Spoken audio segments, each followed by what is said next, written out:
ये देखें, ये खैबर के पीछे का मंज़र है। हम इस वक्त खैबर के किले के ऊपर हैं और ये पीछे ओ दूर दराज तक देखें ज़बरदस्त किस्म के खजूर के बागात थे, अब भी मौजूद हैं।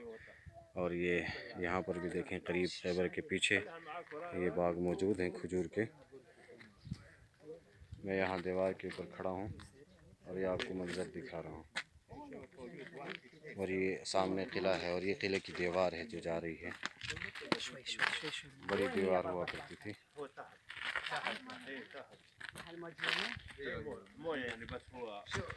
अभी ये देखें, मैं आपको सामने का इलाका दिखाता हूँ खैबर का।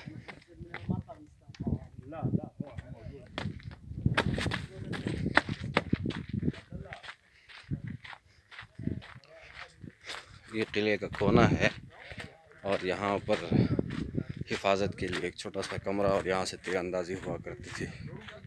वल्लाहु आलम हुआ करती थी या नहीं हुआ करती थी, लेकिन हमारे गाइड का ये कहना है ये वो जगह है जहाँ चौकीदारी करते थे। हर सुराख से अलग अलग नजर आ रहा है साहब। और हाँ, ये उलमा इकराम हज़रत मौलाना अब्दुल हक साहब फरमा रहे हैं इसके बारे में। उस ज़माने की खजूर शतीर बना हुआ सब नज़र आ रहा है। अच्छा, देखें ओरिजिनल हालत में अभी तक पड़ा है। आ जाए ना, ये वो कमरा है जहाँ पर चीज़ है। ये चौकीदारी के सारे सुराख बने नीचे देखने के लिए। यहाँ से देखें नीचे, यहाँ से देखिए तीरंदाजी करते थे। ये नीचे सारी नजर यहाँ सामने की आबादी है। अच्छा, ये देखें मुफ्ती साहब, असल चीज़ ये उस ज़माने की खजूर वो पड़े हुए हैं। कोई अपनी जगह से हिला नहीं, सब देखो।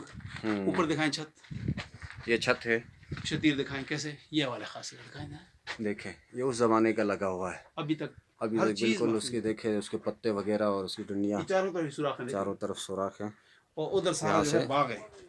यहाँ पीछे की जानिब जैसे मैंने आपको बताया था, ये पीछे बागात है, यहाँ से नज़ारा करते थे।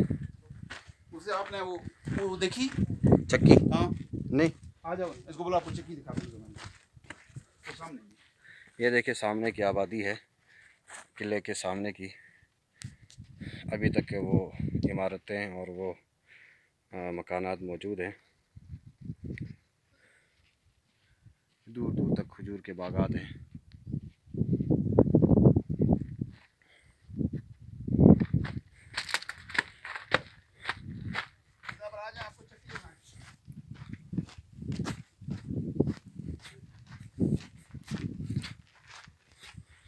किले के अंदर हम घूम रहे हैं।